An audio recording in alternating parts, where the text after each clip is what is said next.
ప్రభువును రక్షకుడైన యేసుక్రీస్తు నామములో మీ అందరికీ నా నిండు వందనాలు తెలియజేస్తున్నాను. ఇటు తరుణం మనకిచ్చినందుకై దేవాది దేవునికి నా నిండు కృతజ్ఞతలు తెలియజేస్తూ ఉన్నాను. ఈరోజు ప్రకటన గ్రంథము 18వ అధ్యాయము ధ్యానం చేసుకుందాం. దేవుని వాక్యానికి వెళ్ళబోయే ముందుగా అందరూ తల వంచి కళ్ళు మూసుకున్నట్లయితే ప్రార్థన. మహాగణుడును మహోన్నతుడును సర్వశక్తి మిక్కిలి కనికరం కలిగిన ప్రభువా, కొద్ది నిమిషాల పాటు ఈ వాక్యాన్ని ధ్యానం చేస్తుండగా నీ ఆత్మశక్తిని మాపై కుమ్మరించండి. మాతోనూ ప్రతి ఒక్కరితోనూ నీ పరిశుద్ధాత్మతో మాట్లాడమని నీ సహాయాన్ని మాకు ప్రసాదించండి తండ్రి. ఎవరైతే వాక్యం వింటున్నారో వారందరూ కూడా వాక్యానుసారంగా జీవించడానికి నీ రాకలు ఎత్తబడేటువంటి వారిగా చేయమని మహిమ గంట ప్రభావం నీకు ఆరోపణ చేస్తూ యేసు దివ్యనామములో అడిగి వేడుకొంచున్నాం తండ్రి, ఆమేన్. ప్రకటన గ్రంథము 18వ అధ్యాయము 1వ వచనాన్ని చదువుతూ ఉన్నాను. అట్లు తరువాత మహాధికారం గల వేరొక దూత పరలోకం నుండి దిగివచ్చుట చూచితిని. అతని మహిమ చేత భూమి ప్రకాశించెను. ప్రకటన గ్రంథము 18వ అధ్యాయము బబులోను పతనాన్ని గురించి మాట్లాడుచున్నది. అంతకుముందు ప్రకటన గ్రంథము 17వ అధ్యాయాన్ని ధ్యానం చేశాం. 17వ అధ్యాయంలో కూడా బబులోను పతనం గురించే మాట్లాడుతుంది. 17వ అధ్యాయంలో బబులోను మతపరంగా ఏ విధంగా నాశనమైందో, దేవుని దూరం అవడం వల్ల ఎలాంటి దుస్థితిని ఎదుర్కొందో 17వ అధ్యాయంలో చూసాము. ఈ 18వ అధ్యాయంలో బబులోను పట్టణము రాజకీయ వ్యాపార పరంగా ఏ విధంగా నాశనమైందన్న విషయాన్ని గురించి 18వ అధ్యాయము మాట్లాడుతుంది. క్రీస్తునందు ప్రియ దేవునులారా, ఈ బబులోను పాలస్తీనా మీద దండెత్తి దేవుని బిడ్డలైనటువంటి యూదా వారిని తమ దేశానికి తీసుకువెళ్ళి అక్కడ దేవుని బిడ్డలు పూర్తిగా విగ్రహారాధనతో నిండినటువంటి వారిగా, దేవుని ఎరగనటువంటి దుస్థితిలోనికి వారు దిగజారిపోయి ఉన్నారు. ఆ బబులోను దేశము ఎంతో ఆర్థికంగా అన్ని విషయాల్లో అభివృద్ధి చెందింది. దేవుని ఎరగనటువంటి దిగాను, గర్వంతో ఉన్నటువంటిదిగాను, దేవునికి విరోధమైనటువంటి కార్యాలను చేస్తూ దేవదూషణ కలిగినటువంటిదిగాను, పరిశుద్ధులైనటువంటి వారిని చంపుతూ హతసాక్షులుగా చేస్తున్నటువంటి, రక్తాన్ని చిందిస్తున్నటువంటి దేశముగా ఈ బబులోను మారిపోయింది. క్రీస్తునందు ప్రియ దేవునులారా, ఈ 17వ అధ్యాయము 18వ అధ్యాయము బబులోను పతనం గురించే మాట్లాడితే రెండింటికి కూడా చాలా స్వరూపాలు ఉన్నాయి. ముందుగా చూసాం మతపరంగా ఏ విధంగా ఈ బబులోను నాశనం అయిపోయిందో. ఈ 18వ అధ్యాయంలో వ్యాపారం, అలాగే పొలిటికల్, రాజకీయంగా అది పతనము అవుతుందని దేవుడు యోహాను ద్వారా మాట్లాడుతున్నాడు. క్రీస్తునందు ప్రియులారా, ఈ 17, 18 అధ్యాయాలు కూడా కొన్ని స్వరూప్యాలు ఉన్నాయి, సమానంగా ఉన్నాయి, ఒకే విషయాల గురించి మాట్లాడుతున్నాయి. అదేమిటంటే రెండు క్రీస్తు విరోధి, ఆ సముద్రం మీద నుండి వచ్చినటువంటి మృగము పరిపాలన కిందే, అనగా అంత్యక్రీస్తు, యాంటీ క్రైస్ట్ పరిపాలన కిందే ఉన్నాయి. రెండు కూడా రాణులను, అనగా అధికారం కలిగినటువంటివిగా ఉన్నాయి. రెండు కూడా దేవుణ్ణి దూషించేటువంటి విషయాలు ఇందులో ఉన్నాయి. పరిశుద్ధులను చంపినటువంటి పట్టణంగా ఉన్నాయి. రక్తాన్ని కలిగించినటువంటివి. అంతేకాకుండా భూరాజులు బబులోను దేశాన్ని సేవిస్తూ దానితో వ్యభిచారం చేస్తూ భూరాజులతో సవాసం చేస్తూ రెండు కూడా దేవుని తీర్పునకు గురైనటువంటివిగా మనము చూస్తా ఉన్నాం. 17వ అధ్యాయంలో ఉన్నటువంటి బబులోను పట్టణము వేశ్యగా ఉందని, వేశ్య అనగా వ్యభిచారం చేస్తున్నటువంటి వారిని తల్లిగా వర్ణించబడింది 17వ అధ్యాయంలో. మతపరమైనటువంటి అసభ్యతగా అనగా దేవుని మరచినటువంటి ఇదిగా మనము చూస్తా ఉన్నాం. ప్రియులారా, ఇది ప్రత్యేకత 17వ అధ్యాయంలో. వేశ్యగా ఉంది, వేశ్యలకు తల్లిగా ఉంది, మతపరంగా అసహ్యతను కలిగించింది. అంతేకాకుండా భూరాజులందరూ దానికి మద్దతు ఇచ్చినటువంటి వారుగా 17వ అధ్యాయంలో చూస్తాం. ఎవరైతే మద్దతు ఇచ్చారో వారే ఆ బబులోను చంపినటువంటి వారుగా కూడా ఉన్నారని మనం చూస్తూ ఉంటాం. అనగా చివరకు బబులోను పతనం చేయబడ్డానికి కారణం కూడా దానితో సహవాసం చేసినటువంటి భూరాజులే అని 17వ అధ్యాయంలో చూస్తాం. కానీ ఈ 18వ అధ్యాయంలో వ్యాపార పరంగా అనగా వాణిజ్య పరంగా ఎలాగా ఈ పట్టణాన్ని దేవుడు నాశనం చేయబోతున్నాడు అనే విషయము ఈ 18వ అధ్యాయంలో చూస్తూ ఉంటాం. ప్రియులారా, అది ఈ రోము పట్టణము ఒక పట్టణంగా ఉంది. వ్యాపార పరంగా కోస్టల్ తీరంగా ఎంతో అభివృద్ధి చెందింది. గొప్ప నివాసాలు అందులో ఉన్నాయి. ఈ ఎలాగా వ్యాపారంలో ముందుకు కొనసాగిందంటే దురాశ స్వభావంతో ఈ పట్టణము అభివృద్ధి చెందినట్టుగా మనం చూస్తూ ఉన్నాం. క్రీస్తునందు ప్రియులారా, ప్రపంచంలో ఉన్నటువంటి ఎక్కువ వర్తకం చేస్తూ నాకు మించినటువంటి వారు లేదని గర్వించింది ఇలాంటి మహాపట్నాన్ని 18వ అధ్యాయంలో ఒక్క గడిలోనే దేవుడు నాశనం చేసినటువంటి వాడిగా మనం చూస్తా ఉన్నాం. క్రీస్తునందు ప్రియార్థులారా, 17వ అధ్యాయమైనటువంటి మతపరమైనటువంటి ఆ బబులోనుకు దేవుడు 7 ఏళ్ల శ్రమల కాలంలో తీర్పు తీరిస్తే ఈ వాణిజ్యపరమైన వ్యాపార సంబంధమైనటువంటి ఈ 18వ అధ్యాయం బబులోనుకు దేవుడు అంత్యకాలంలో అనగా 7 ఏళ్ల శ్రమల చివరి కాలంలో తీర్పు, అది బబులోను కావచ్చు, రోమ్ కావచ్చు, అమెరికా కావచ్చు, చైనా కావచ్చు, ఏ పట్టణమైనా ప్రపంచ అగ్రరాజ్యంగా ఉండి వరల్డ్ ట్రేడ్ యూనియన్గా ఉండి వ్యాపారాన్ని శాసించేటువంటిదిగా ఉండి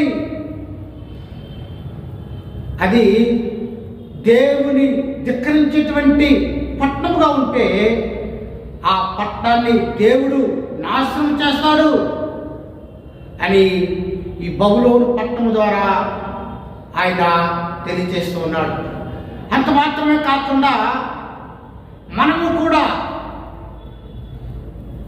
ఈ జీవన వ్యాపారంలో చిక్కుబడిపోయి దేవునికి దూరంగా ఉంటే, ఈ లోకంతో స్నేహం చేసేటువంటి వారుగా ఉన్నట్లయితే ఆయన బబులోనులాగా గర్వించినటువంటి వారు అయితే నాశనానికి ముందు గర్వం నడుస్తుంది కనుక అట్టి వారిని దేవుడు నాశనం చేసేటువంటి వాడుగా ఉన్నాడని ఈ 18వ అధ్యాయం ద్వారా హెచ్చరిస్తూ ఉన్నాడు. బబులోను పట్టణము ఎందుకు నాశనం అయ్యిందంటే వ్యాపారము చేయడం తప్పని కాదు, కానీ ఆ వ్యాపారం ద్వారా దేవుని నామానికి అవమానం తీసుకొస్తూ ఈ జీవన వ్యాపారంలో చిక్కబడిపోయి దేవుని బిడ్డలను ద్వేషిస్తూ వారిని చంపుతూ రక్తపాతం చేస్తూ ఎవరైతే లోకంలో జీవిస్తారో అట్టి వారికి శిక్ష తప్పదు అనేటువంటిది వాస్తవం. కనుక ప్రియాదులారా,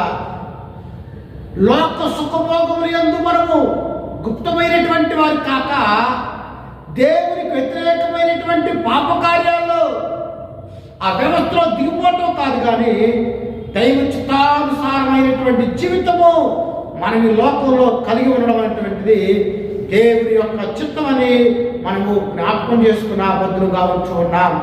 క్రీస్తునందు ప్రియ దేవులారా, వచ్చిన వెంబడి వచ్చిన చదువుకుంటూ ముందుకు వెళ్దాము. 18వ అధ్యాయము 1వ వచనాన్ని చదువుతున్నాను.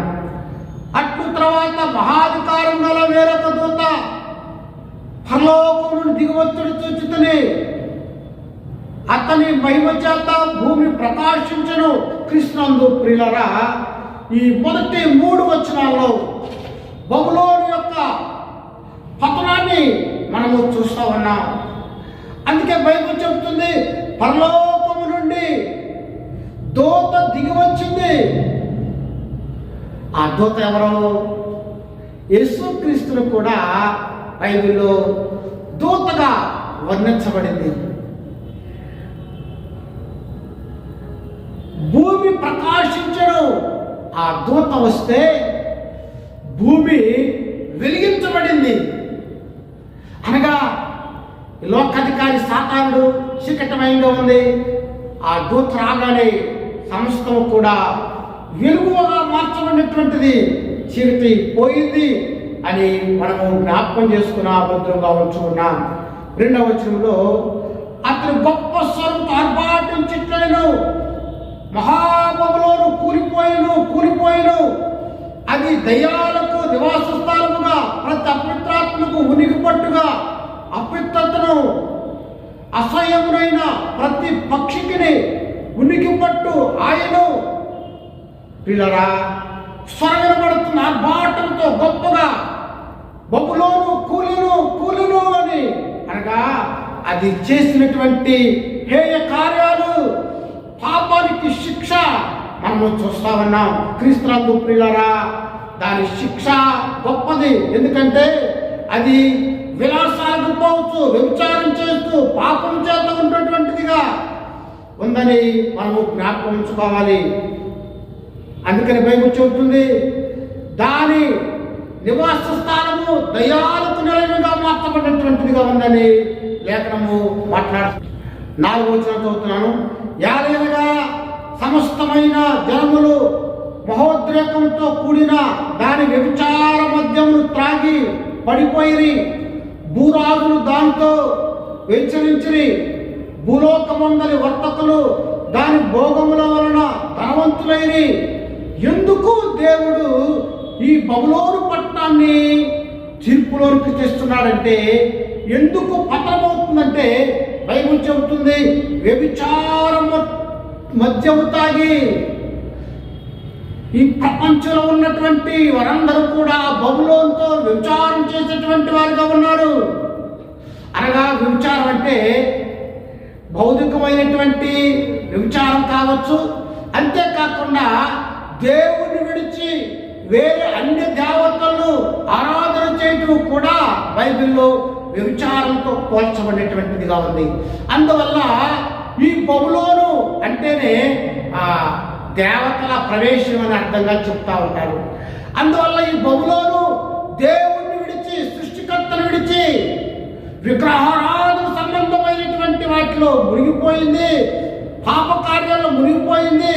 గర్వంతోనూ దురాశతోనూ స్వార్థపూరితమైనటువంటిదిగా మారిపోయినటువంటిదిగా ఉంది. క్రీస్తునందు ప్రియులారా, సుఖభోగం వలన ధనవంతులైరి. సుఖభోగం అంటే మనందరికీ తెలుసు, పాప కార్యాల వల్ల అది ధన సమృద్ధి చేసుకుని వ్యాపారం చేసేటువంటిదిగా ఉందని జ్ఞాపకం చేసుకున్నాం. కనుక ప్రియులారా, మొదటి 3 వచనాలు అది చేసినటువంటి హేయమైన అపవిత్రమైనటువంటి కార్యాల గురించి లేఖన భాగంలో మనము చూడగలుగుతున్నాం. 4వ వచనం చదువుతున్నాను. మరియు ఇంకొక స్వరము పరలోకములో నుండి ఇలాగ చెప్పగా వింటిని, నా ప్రజలారా, మీరు దాని పాపంలో పాలువారకున్నట్లు, దాని తెగుళ్ళలో ఏది మీకు ప్రాప్తించుకున్నట్లు దాన్ని విడిచిరండి. దేవుడు అంటున్నాడు, ప్రజలారా, ఈ కమ్అవుట్, దాన్ని విడిచిరండి. ఎందుకు? బబులోను నుండి విడిపోండి అని దేవుడు చదివిస్తున్నాడు క్రీస్తునందు ప్రియులారా.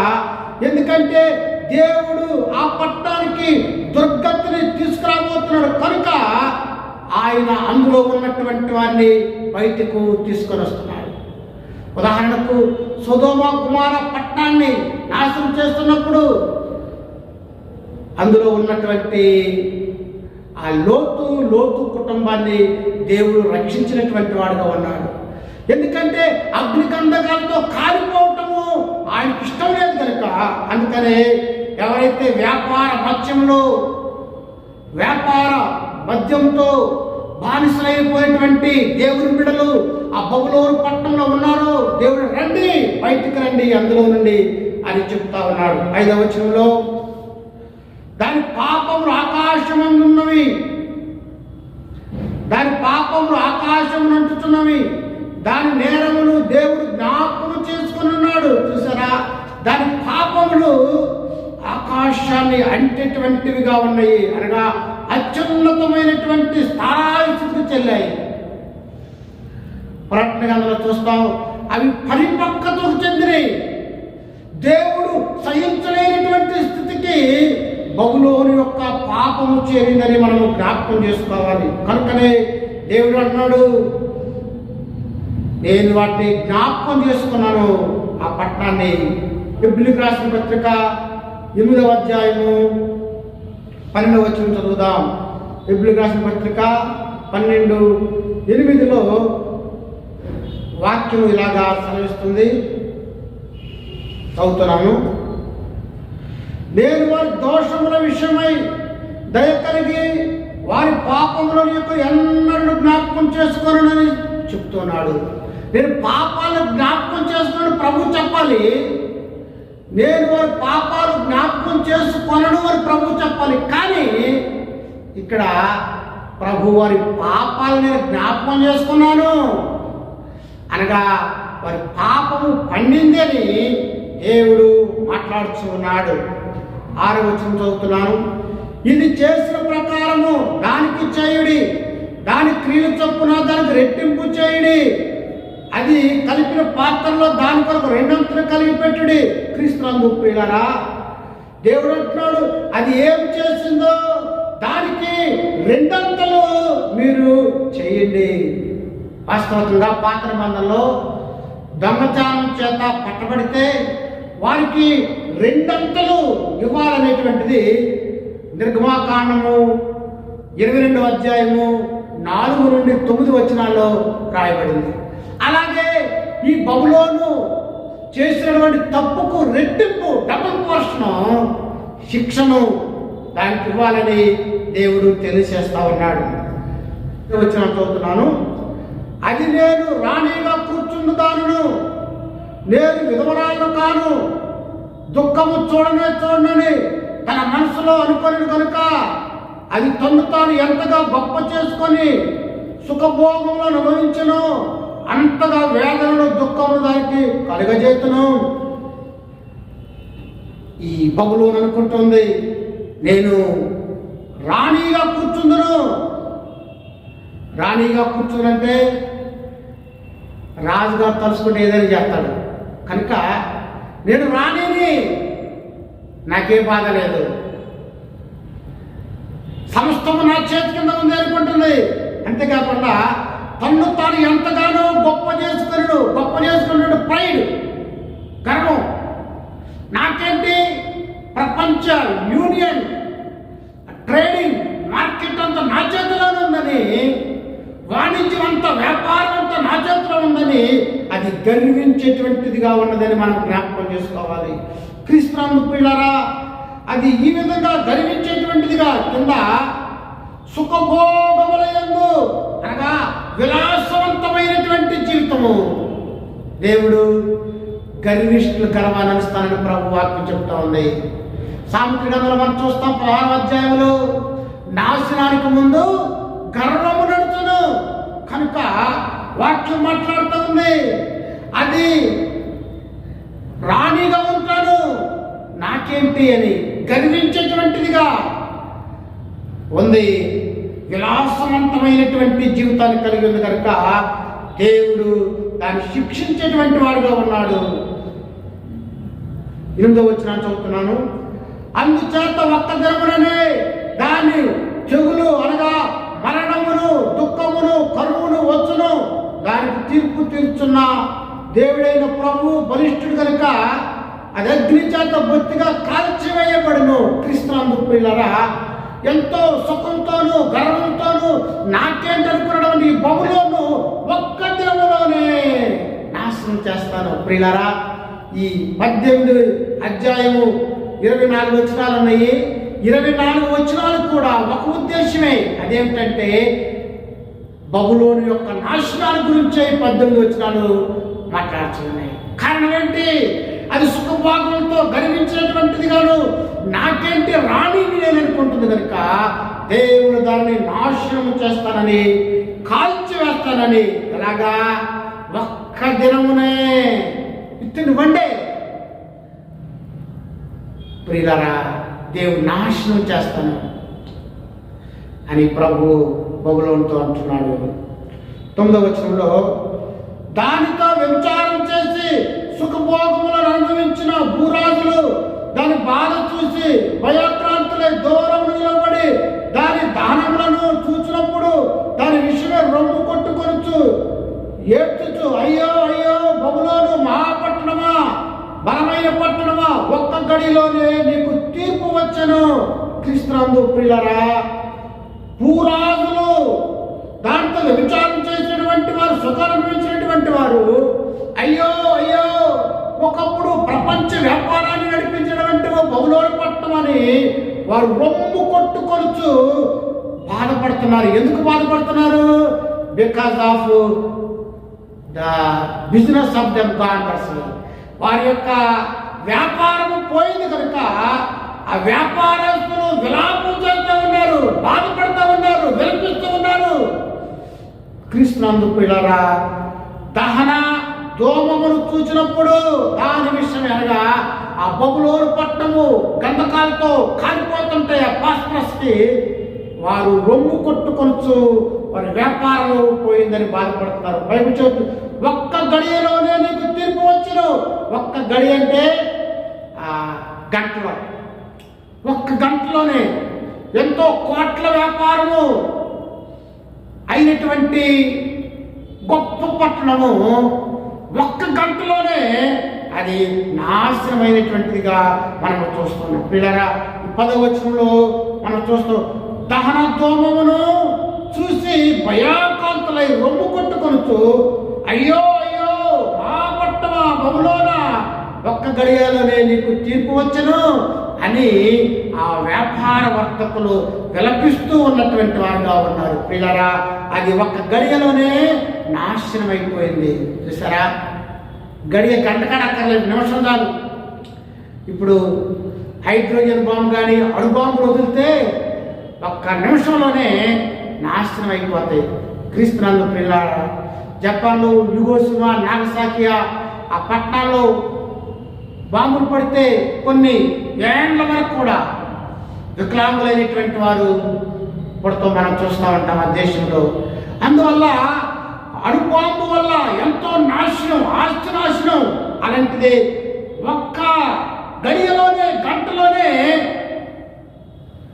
బబులోను నాశనం అయిపోయింది. కారణం ఏంటి తెలుసా? దాని గర్వము, డబ్బు ఉందని గర్వించి రాణిని అనుకుంది. ఇలా మనలో గర్వం ఉందేమో, లూసిఫర్ గర్వించింది, అది చివరికి సాతాన్లాగా తయారైంది. ఒకప్పుడు ప్రభువును స్తుతించేది, గర్వాన్ని బట్టి భూలోకానికి త్రోసివేయబడింది. క్రీస్తునందు ప్రియ దేవుని పిల్లారా, 11వ వచనం చదువుతున్నాను. లోకములోను వర్తకులను ఆ పట్టణమును చూచి ఏడ్చుచు తమ సరుకులను అనగా బంగారు, వెండి, రత్నములు, ముత్యములు, సన్నపు నార బట్టలు, ఊదా రంగు బట్టలు, పట్టు బట్టలు, రక్తవర్ణము మొదలైన సరుకులను, ప్రతి విధమైన డబ్బు మ్రానును, ప్రతి విధమైన దంతపు వస్తువులను, మిక్కిలి విలువ గల కర్ర, ఇత్తడి, ఇనుము, చలుగురాలు మొదలైన వాటితో చేయబడిన ప్రతి విధమైన వస్తువులను, దాల్చిన చెక్క, ఓమము, ధూమద్రవ్యములు, అత్తరు, సాంబ్రాణి, ద్రాక్షరసము, నూనె, మెత్తని పిండి, గోధుమలు, పశువులు, గొర్రెలు మొదలగు వాటి గుర్రములను, రథములను, దాసులను, మనుషుల ప్రాణములను ఇక మీద ఎవడను కొనడు. క్రీస్తు పిల్లరా, సుమారుగా ఇక్కడ చాలా లేదంటే లేదు నాకు తెలుసు. ఇక్కడ అంత వ్యాపారం, రకరకాలైనటువంటి సముద్ర వ్యాపారం. ఆఖరికి మనం చూస్తున్నాం, మనుషుల ప్రాణం ఇక మీద ఎవడు కొనడు అంటే బానిస వ్యవస్థ. మనుషులు కూడా వ్యాపారం చేస్తూ హ్యూమన్ ట్రాకింగ్ అంటారు కదా, మనుషులను అమ్మడం, బానిసలుగా అమ్మడం, అలాంటి వ్యాపారం కూడా సాగుతూ ఉన్నటువంటి ఆ వ్యాపారం వల్ల వారు ఎంతో ధన సమృద్ధి చేసుకున్నారు. కనుక అది నశించుట వర్తకులు బాధపడుతూ ఉన్నారు. క్రీస్తునందు పిల్లరా, ఇక్కడ లేని వ్యాపారం అనేటువంటిదే లేదు. అంత గొప్ప వ్యాపారము. కింద వచ్చినాళ్ళు 14 కింద భాగం చదువుతున్నాను. అవి ఇక మీద కనబడడం చెప్పుకొంచు దానిని గురించి దుఃఖపడుదురు. సరే, అంత గొప్ప వ్యాపారము, బంగారము, వెండి, ఇత్తడి, ముత్యాలు, what a great business. The last the great business of the Bible. The crying, వారు ఏడుస్తున్నారు, ఇంత గొప్ప వ్యాపారం అది పోయింది అని. వారు వ్యాపారం కోసం, ఆ వ్యాపారం పోయిందని ఏడుస్తున్నారు తప్ప ఆ బబులోను పట్టణాన్ని గురించి కాదేమని నేను అనుకుంటున్నాను. క్రీస్తునందు పిల్లరా, అంత భయంకరంగా పట్టణము తగలబడింది. 15వ వచనంలో, ఆ పట్టణము చేత ధనవంతులైన ఈ వర్తకులు ఏడ్చుచు దుఃఖపడుచు, అయ్యో అయ్యో, సన్నపు నారబట్టలను, దోమరవన వస్త్రం ధరించుకొని బంగారంతోను, రత్నములతోను, ముత్యములతోను అలంకరింపబడిన మహాపట్టణమా, ఇంత అవసరం ఒక్క గడిలోనే పాడైపోయిన చెప్పుకొంచు దాని బాధను చూచి భయాకాంతులై దూరముగా నిలుతురు. క్రీస్తునందు ప్రియులారా, బైబిల్ చెబుతుంది, ఈ పట్టణం కాలిపోతుంటే దూరంగా వెళ్ళిపోతున్నారు. ఎందుకో ఆ బాంబు, ఆ వాసన వల్ల కానీ, ఆ అగ్నికి కానీ దూరంగా పోతున్నారు. ఒకవేళ తగలబడుతుంటే ఆ వేడికి వీళ్ళు దూరంగా వెళ్ళిపోయినటువంటి వారుగా ఉన్నారు. ఒకప్పుడు గొప్ప వ్యాపారం, దాన్ని చూసే పారిపోతున్నారు. 17వ వచనం చదువుతున్నాను. ప్రతి నావికుడు ఎక్కడికైనా సబురు చేయు, ప్రతివాడును వాడవాడును సముద్రం మీద పనిచేసి జీవనం చేయు వారందరూ దూరంగా నిలిచి దాన్ని దహన దోమమును చూచి, చూసారా, ఆ కాలిపోతుంటే ఆ దహన దోమాన్ని వారు చూస్తూ ఉన్నటువంటి వారుగా ఉన్నారు. 18, ఈ మహాపట్టణంలో సమానమైనది ఏది చెప్పుకొనొచ్చు కాకలు వేసిరి. ప్రపంచంలోనే గొప్ప వ్యాపారం, ఎంతో డబ్బు సంపాదించడానికి చూసి వారు బాధపడుతున్నారు. 19 చదువుతున్నారు. తమ తల మీద దుమ్ము పోసుకొనొచ్చు, ఏడ్చొచ్చు, దుఃఖించు, అయ్యో అయ్యో, ఆ మహాపట్టణము, అందులో సముద్రం మీద వాడలు గల వారందరూ దాని ఎందలి అధిక వ్యయం చేత ధనవంతులైరి, అది ఒక గడిలోని పాడైపోయినని చెప్పుకొనొచ్చు టాకలు వేసిరి. పిల్లరా, గొప్ప పట్టణము పాడైపోయిందని వారు బాధపడుతున్నారు, కేకలు వేస్తున్నారు. అంతా కనబడతా ఉంది. కారణం ఏంటి? అక్కడ గొప్ప వ్యాపారం, వస్తువులే కాకుండా మానవ అక్రమ రవాణా, అంటే వ్యభిచారం కూడా, అశ్లీలత ఆ దేశంలో ఉంది కనుక దేవుడు ఆ పట్టాన్ని తగలబెడుతున్నాడు. అనగా నేను అనుకుంటానది సొదొమ గుమ్మారాలు అనే తయారైపోయింది. ఇక మరి అది ఎన్నటికీ కోరుకోకుండా పాడైపోయినదనగా శాశ్వతంగా అది పాడైపోయినటువంటిదిగా ఉందని మనము గమనించవచ్చు. అందుకనే వర్తకులు అంటారు, అయ్యో అయ్యో మహాపట్టణమా, బబులోనా పాడైపోయేవని చెప్పుకొనొచ్చు కేకలు వేసిరి. ఎందుకంటే ఇక వ్యాపారం వారికి ఉన్నది కనుక. 20వ వచనంలో, పరలోకమా, పరిశుద్ధులారా, అపోస్తులారా, ప్రవక్తలారా, దాన్ని కూర్చి ఆనందించు అనగా దాని చేత మీకు కలిగిన తీర్పును ప్రతిగా దేవుడు ఆ పట్టణము తీర్పు తీర్చి ఉన్నాడు. క్రీస్తునందు పిల్లరా, ఇక్కడ మనం చూస్తూ ఉన్నాము, పరలోకంలో సంతోషిస్తామన్నారు. ఎందుకంటే వారు పరిశుద్ధుల రక్తాన్ని చెందించారు.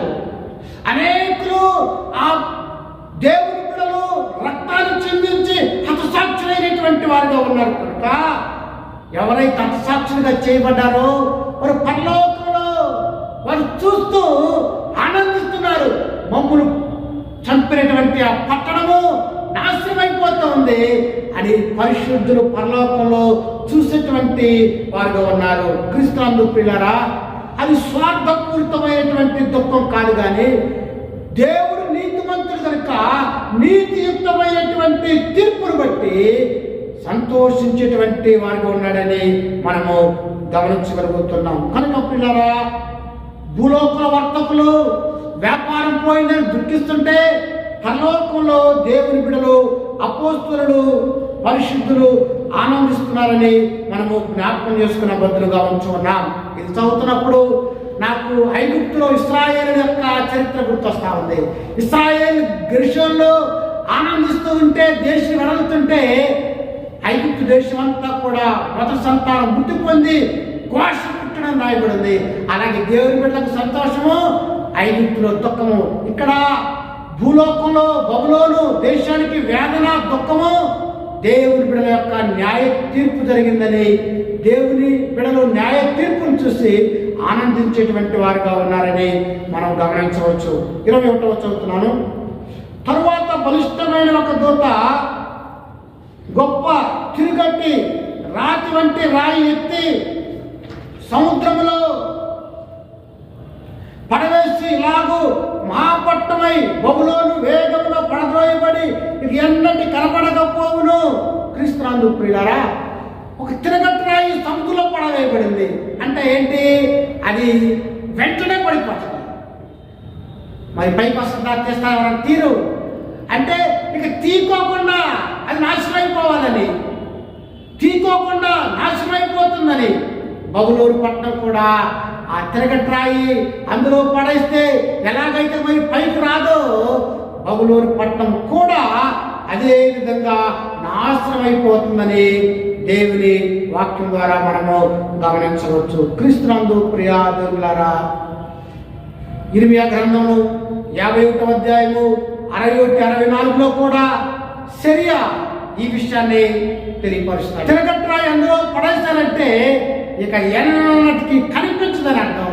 అలాగే బబులోను కూడా నాశనం కాబోతుందని మనము జ్ఞాపకం చేసుకున్న బదులుగా ఉంచుకున్నాను.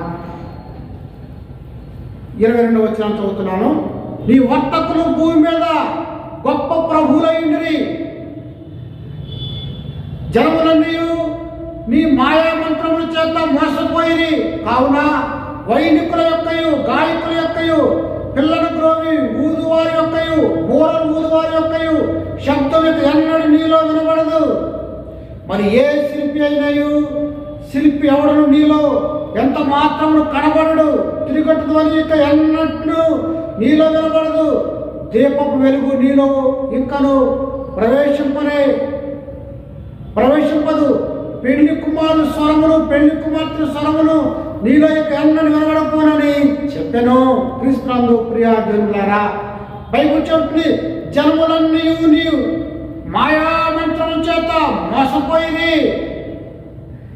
ఈ బబులోను అనేకులకు మాయా మంత్రం చేసింది, ముందేసి మరి వారిని నాశనం చేసినటువంటిదిగా ఉంది. క్రీస్తునందు ప్రియులారా, ఇక్కడ మాయామంత్రం అనే చోట ఫార్మకియా అనేటువంటి మాట వాడబడింది. దాని అర్థం బొంబేసిందంట వాళ్ళకి. ఈ మాట చెప్పొచ్చో లేదో కానీ ఊరిలో చూస్తూ ఉంటాం కదా, కొంతమందికి ముందులు పెట్టేవని, అలాంటి మాటకి వాడబడింది. అనగా ఆ మందు మత్తులో జనులు పడిపోతారు, మాయలో పడిపోతారు. అలాగే ఇక్కడ ఫార్మకియా అంటే ఈ బబులోను అనేక జనులను రాజులను తన మత్తులో పడేసి తన స్వకీయ లాభం కొరకు వాడుకున్నటువంటిదిగా ఉంది. అందుకనే మాయా మంత్రం చేత ప్రజలను మోసపోయింది. చివరికి అది కూడా నాశనం అయిపోయినటువంటిదిగా మనం చూస్తున్నాం. గాయకుల యొక్కయు పిల్లల గ్రోవుల యొక్కయు శిల్పులు కానీ ఆ శబ్దం ఇక ఉండదు. అనగా అక్కడ సంగీతం సంతోషమైనటువంటి ఉండవు. అంతేకాకుండా పెళ్లి కుమార్తె స్వరంతో నీలో ఇక ఎన్నడూ వినబడదు. అంటే అక్కడ పెళ్లి కూడా శుభకార్యాలు కూడా ఉండవు. అనగా అది సర్వనాశనము అయిపోయిందని మనము జ్ఞాపకం చేసుకున్న బదులుగా ఉంచుకున్నాం. 24 వచనం చదువుతున్నాను. మరియు ప్రవక్తల యొక్కయు పరిశుద్ధుల యొక్కయు భూమి మీద వధింపబడిన వారందరి యొక్కయు రక్తము ఆ పట్టణంలో కనబడెను. క్రీస్తునందు ప్రియా దేవులారా, అది అనేకమైన దేవుని బిడ్డలను చంపింది, దేవుని బిడ్డలను దూషించినటువంటిదిగా ఉంది. అందువల్ల దేవుని బిడ్డలు హింసించినటువంటిదిగా ఉంది. బైబిల్ చెప్తుంది, దేవుని బిడ్డలు హింసిస్తే ఆయనను హింసించినట్టే. వారు దేవుని బిడ్డలు హింసించారు కనుక ఆయన మీద దాడి చేసినట్లే. ఆ పట్టణము ఎందుకు దేవుడు సర్వనాశనం చేశాడంటే అది దేవుని బిడ్డలనగా దేవుణ్ణే నాశనం చేసినటువంటిది. దేవుని బిడ్డల మీద దాడి చేశారంటే దేవుని మీద దాడి చేసినట్టే కనుక దేవుడు ఆ పట్టాన్ని శిక్షించబోతున్నాడు, దాన్ని నాశనం చేయబోతున్నాడు. అందుకనే బైబిల్ చెప్తుంది కదా 4వ వచనంలో 18:4లో దాన్ని విడిచి పోవుడి. వీళ్ళరా ఆ బబులోను పట్టణంలో ఉండకూడదు. ఎందుకు? అది దేవుని యొక్క బిడ్డల్ని నాశనం చేసేది ఉంది కనుక దాని నుండి వెడలిపోవాలని వాక్యం మాట్లాడుతుంది. చివరగా వచనాన్ని చదివి నేను ముగిస్తాను. ఇర్మియా గ్రంథము 50వ అధ్యాయము 8వ వచనాన్ని చదువుతున్నాను. బబులోను నుండి పారిపోవుడి, కల్దీయ దేశం నుండి వెల్లుడి. దేవుడు అన్నాడు, బబులోను నుండి వెళ్ళిపోండి. ఎందుకు? అది పరిశుద్ధులను రక్తాన్ని చిందించింది కనుక దాన్ని నేను నాశనము చేయబోతున్నానని ప్రభు మాట్లాడుతున్నాడు. యెషయా గ్రంథము 52:11 చదువుతున్నాను. పోవుడి పోవుడి, అత్త నుండి వెళ్ళుడి, అపవిత్రమైన దేనిని ముట్టకుడి. చూసారా, పోవుడి పోవుడి అనగా బబులోను నుండి వెడలిపోవాలని దేవుని యొక్క వాక్యం మాట్లాడుతుంది. కనుక ప్రియులారా, బబులోను లోకానికి గుర్తుగా ఉంది, లోక వ్యాపారానికి గుర్తుగా ఉంది, లోక సంబంధమైనటువంటి దానికి గుర్తుగా ఉంది. కనుక ఈ బబులోను నుండి మనము దూరంగా వెళ్ళాలని ప్రభు లేఖనము సెలవిస్తూ ఉంది. కొరింథీయులకు రాసిన పత్రిక 6:14 చదువుతూ ఉన్నారు. 2వ కొరింథీ రాసిన పత్రిక 6:14లో లేఖనం ఇలాగా సెలవిస్తూ ఉన్నది. మీరు అవిశ్వాసంతో జోడుగా ఉన్నప్పుడు నీతికి దుర్నీతితో ఏమి సామర్థ్యము, వెలుగునకు చీకటికి ఏమి పట్టు. క్రీస్తునందు ప్రియులారా, అవిశ్వాసంతో జోడుగా ఉండుకుని మనం దేవుని యొక్క బిడ్డలం కనుక ఈ బబులోను అవిశ్వాసులు గుర్తుగా ఉంది కనుక ఆ బబులోను నుండి మనం దూరంగా వెళ్ళవలసినటువంటి వారంగా ఉన్నాం. క్రీస్తునందు ప్రియులారా, దేవుని బిడ్డలమైనటువంటి మనము ఈ బబులోనుకు దూరంగా ఉండాలని. ఎందుకంటే బబులోను మత్తులో పడిపోయి అనేక మంది లోక సంబంధమైన వ్యాపారాల్లో వారి జీవితాలు పాడు చేసుకున్నారు కనుక ప్రభు అన్నాడు దాని నుండి దూరంగా పోవాలని. క్రీస్తునందు ప్రియా దేవుని పిల్లారా, మన ఈ లోకంలో ఎలా ఉన్నాము? ప్రభు వాక్యం చదివిస్తూ ఉంది, మనం దుష్టులైన ఈ తరం వారికి దూరంగా ఉండాలని లేఖనము మాట్లాడుతుంది. కనుక ప్రియులారా, ఈ బబులోను అనగా పాప సంబంధమైనటువంటి లోక సంబంధమైనటువంటి దానికి దూరంగా ఉండాలని ఈ 18వ అధ్యాయం ద్వారా మనం గ్రహించగలుగుతున్నాం. అంతేకాకుండా ఈ బబులోను విలాసాలకు బానిసైపోయినటువంటిదిగా రాణిగా ఉంది. లోకంలో ఉన్నటువంటి మనం భౌతికంగా అనేకమైన విలాసాలు ఉండొచ్చు, కానీ ఏది కూడా నిన్ను దేవునికి దూరంగా ఉండకుండా దేవునికి ఇష్టమైనటువంటి వారిగా మనం ఉండాలని లేఖనము సెలవిస్తా ఉంది. వీళ్ళరా, దేవుడు ఈ బబులోనుకు పట్టణము తప్పనిసరి అని చెప్పాడు. ఎందుకంటే దేవుని యొక్క న్యాయం నెరవేర్చాలి. దేవుడు న్యాయవంతుడు. పాపం చేసిందని బబులోను వదిలివేస్తే ఆ నీతిమంతులు కాలేడు కనుక ఈ లోకంలో ఉన్న మనము లోక ఆశలు లేనటువంటి వారిగా దేవుని రాజ్యం స్థిరంగా ఉండాలని అధ్యాయం ద్వారా మనము గ్రహించవచ్చు. పిల్లరా, ఈ బబులోను అన్యాయపు వ్యాపారాన్ని, మానవ ట్రాకింగ్, హ్యూమన్ ట్రాకింగ్ అనగా మనుషులను అమ్ముతూ ఆ వ్యాపారం అనేటువంటిది, మనుషులను అమ్మే వ్యాపారం బానిసత్వం అనేటువంటిది ఇప్పుడు లేదు. అలాంటి వ్యాపారాలు చేయకూడదు. కానీ పిల్లరా, అన్యాయమైనటువంటి వ్యాపారాలు చేస్తూ ఈ బబులోను ఉంది. కానీ మన పనులు, మన ఉద్యోగాలు అన్నీ కూడా దేవునికి యోగ్యమైనటువంటి వారంగా, అంకిత భావం కలిగినటువంటి వారమై లోకంలో నుండి దూరంగా ఉంటూ క్రీస్తుకి యేసుకృపలో ముందు కొనసాగాలని కోరుకుంటూ ఈ నా మాటలు ముగిస్తూ ఉన్నాను. దేవుడి మాటలు దీవించుగాక. ఆమేన్. ప్రార్థన చేసుకుందాం. మహాగణుడును, మహోన్నతుడును, సర్వశక్తి మిక్కిలి కనికరం కలిగిన ప్రభువా, ఇంతవరకు ప్రకటన గ్రంథము 18వ అధ్యాయాన్ని గురించి నీ వాక్యం వినడానికి కృపకై పొందనాలు. బబులోనైతే నేనే రాని కానీ విలాసవంతమైనటువంటి విధంగా అన్యాయం చేస్తూ ఈ లోకంలో జీవించింది. కానీ ప్రభువా, మేము నీకు యోగ్యమైనటువంటి వారంగా, నిన్ను కలిగినటువంటి వారంగా జీవిస్తూ ఈ లోకంలో ఉన్నావు. కానీ ఈ లోకానికి అతీతంగా నీ కొరకైన అంకిత భావం కలిగి జీవించే వారుగా చేయమని, వాక్యాన్ని ఎవరైతే విని ఉన్నారో వారందరిలో కూడా వాక్యము ఫలించినట్టుగాను, తద్వారా జీవిస్తూ నీ వారు మేలు పొందేటువంటి వారు గాను, రాకడ వచ్చినప్పుడు ఎత్తమైనటువంటి వారు గాను చేయమని యేసు దివినామని వేడుకుంటున్నాం తండ్రి.